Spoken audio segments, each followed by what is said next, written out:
let us go through the types of letter of credit. So types of letter of credit, before going through the types of letter of credit, let us understand what is UCPDC. UCPDC is Uniform Customs and Practices of Documentary Credit.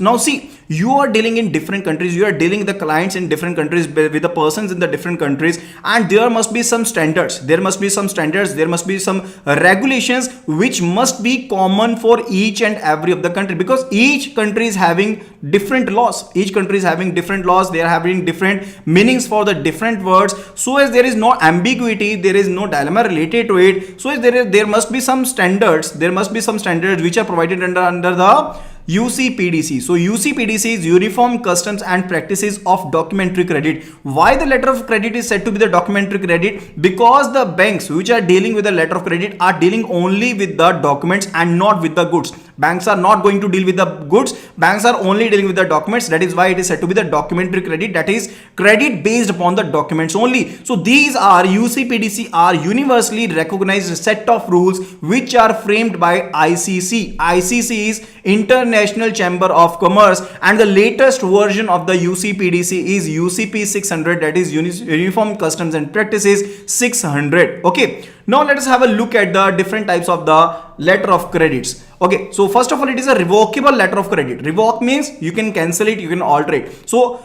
a letter of credit which can be amended or cancelled by the issuing bank without prior notice to the beneficiary before the documents are negotiated by the negotiating bank, it is said to be a revocable letter of credit. But now this type of letter of credit is discontinued under the UCP 600. It is dispensed now. Okay, so letter of credit which can be amended, which can be cancelled by the issuing bank or the opening bank without prior notice to that of the beneficiary before the negotiation of the documents with the negotiating bank, it is called the revocable LC. And the opposite of that is the irrevocable letter of credit which cannot be amended, which is absolute and is irrevocable in nature, provided the beneficiary complies with all the terms and conditions of the letter of credit. So if the beneficiary has complied with each and every term and condition of the letter of credit, in that case the letter of credit is irrevocable. So once an irrevocable letter of credit is issued, it cannot be revoked, it could not be cancelled, it cannot be amended without the consent of the beneficiary. So this type of letter of credit is said to be safe, on the safer side for the beneficiary, as it cannot be amended or cancelled without a prior notice or without the prior consent from the beneficiary over here. After that, it is a irrevocable confirmed letter of credit. Now we know what is the major task related to the confirming bank. So if the confirming bank adds its additional guarantee to the letter of credit and it is irrevocable, that is said to be irrevocable confirmed LC, or simply we can say it is confirmed LC over here. The other type of the letter of credit, it is a transferable letter of credit. Now in the most of the cases, what happens, let us suppose a case over here that A is the buyer, A is the buyer, that is the importer, and B is the seller over here. B is the seller over here or the exporter over here. Now in some cases, or in many of the cases, the B is not indulged in manufacturing of goods. It may also be the case that B needs raw material for the manufacturing of the goods, in both the cases, whether it is indulged in trading or whether it is manufactured and requires raw material, B also needs to import the raw material or the finished goods. It is also necessary that B needs to import the raw materials and further the finished goods, and only after that, once it has procured the raw material or the finished goods, it would be possible at the end of the seller so as to export those goods. Okay, in that particular case, a letter of credit is requested to be opened by the applicant, that is transferable letter of credit, a part of which an amount part of which in full or in partial amount can be transferred to the parties, one or more other beneficiaries. That is basically what? That is the transferable letter of credit. So this gives the beneficiary to request the bank to make a credit available. So based upon this transferable letter of credit, the beneficiary bank can request the banks or to its own bank so as to issue credit to it, so that the amount can be transferred to the different beneficiaries. That is from which it wants to procure the raw material, here. It may be the case that it has basically taken the services from the other vendor over there, so it needs to it needs to get credit on for those particular terms, and that is basically possible under the transferable letter of credit when the letter of credit is issued by the request of the applicant, and further the beneficiary can transfer the amount of the letter of credit. So letter of credit is received over here by person B over here, and person B will be taking this letter of credit to its own bank, let us suppose XYZ bank in the foreign country itself, and further requesting the bank so as to advance the credit, so as to extend the credit to person B on the different beneficiaries. Okay, so amount which can be extended can be the full amount of the letter of credit which is received by person B, or it could be the partial amount, or it could be issued in the name of one beneficiary or in the name of the multiple beneficiaries, depending upon the case, but it can be done only once. The transfer of the amount can be done only once. Okay, so that is transferable letter of credit. Next, it is a red clause letter of credit.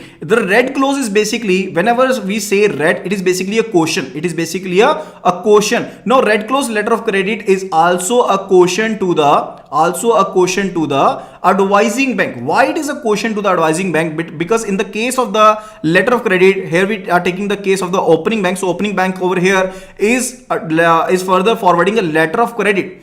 Opening bank over here is forwarding a letter of credit to the advising bank over here. So advising bank is it is requesting advising bank. It is basically requesting advising bank so as to issue a credit to the so as to extend the credit to the beneficiary. So as to extend the credit to the beneficiary. It is not obligatory for the advising bank, but it is requesting. Opening bank under the letter of credit is requesting the advising bank so as to extend the credit to the beneficiary for the purpose of the pre-shipment. For the purpose of the pre-shipment advances, credit is to be advanced to person B over here, because there is no security in between. In between person B is having no goods with him. That is why it is a caution that the loan that can be advanced by the advising bank, that would be unsecured loan. Let us suppose the case that person B is to ship the goods, but person B is not having goods right now. In that case, there will be no security. If advising bank is extending a credit to person B over here. So it is a caution for advising bank, and it is also not mandatory for the advising bank so as to extend the credit. But if it extends the credit, it would be unsecured advance. That is why the clause particularly, the request particularly is mentioned in red ink. That is why it is said to be the red clause letter of credit. Is it clear? So it is the red clause letter of credit. It is a caution to the advising bank related to the pre-shipment advance, and it allows a pre-shipment credit to the beneficiary. Okay. So over here, I am going to explain the transferable letter of credit again. Over here, I'm going to repeat the transferable letter of credit again. So there was a request related to the repetition of the transferable letter of credit. Okay. So what is transferable letter of credit? Let us suppose the simple case that person B is a buyer of the goods, and further he has opened a letter of credit amounting 200 lakhs. A letter of credit amounting rupees 2 crore is opened in the name of person A over here, and person A also needs to procure raw material from vendor C, D and E. Let us suppose from C person he needs to import raw material worth rupees 50 lakh. From person D, raw material worth rupees 10 lakh, and also from person E, raw material rupees 10 lakh. Okay. Now in that particular case, if the transferable letter of credit is open,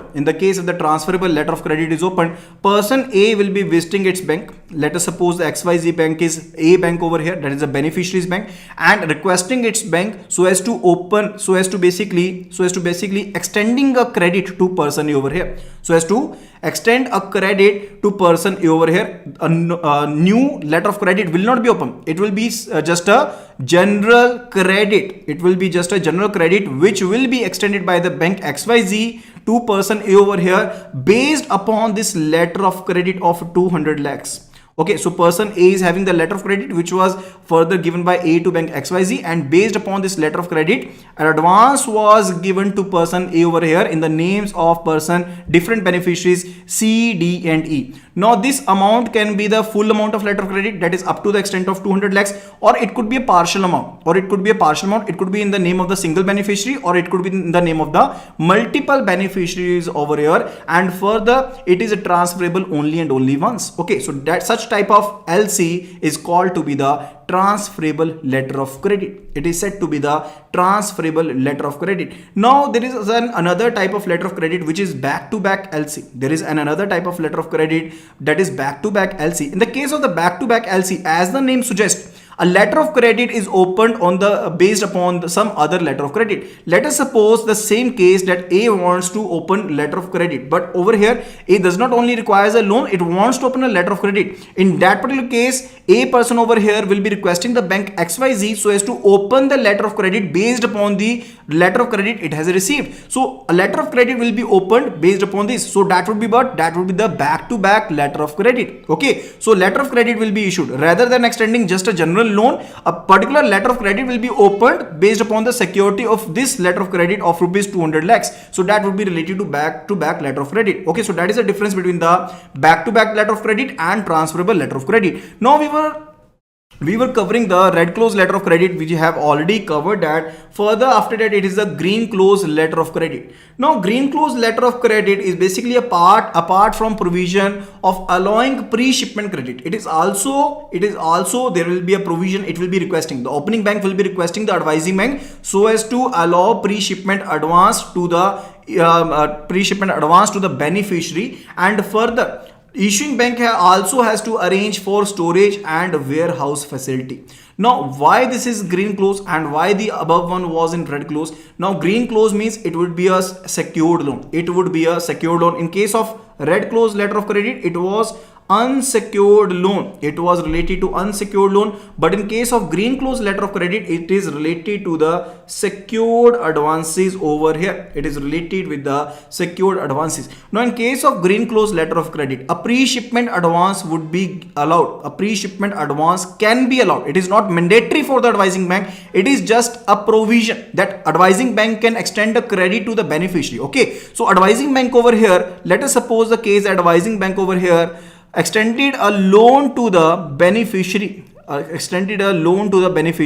Now the advising bank also will be arranging for the warehouse facility, where all the finished goods or raw material would be kept. And in case it is warehoused, a warehouse receipt would be there. And further that makes the loan secured because a charge of pledge can be created on this warehouse receipt. A charge can be created. That is why it will be a secured loan in the case of green close letter of credit, where there was unsecured loan in the case of the red close letter of credit. That is why such provision is basically written with green ink, that is why it is said to be the green close letter of credit. That is why it is said to be the green close letter of credit. Okay, after that it is a back-to-back letter of credit. We have already covered back-to-back letter of credit. Let us go through the content of the same. Okay, so firstly the invert letter of credit, and second called as the outward credit, that is a back-to-back which is opened on the basis and the security of the original letter of credit. So beneficiary over here received the letter of credit and went to the bank, and based upon the security of this letter of credit, a new letter of credit. So this was invert letter of credit. That was received by the beneficiary, and further new letter of credit which would be outward letter of credit would be opened based upon this letter of credit, invert letter of credit. That is basically what? That is a back-to-back letter of credit. Okay.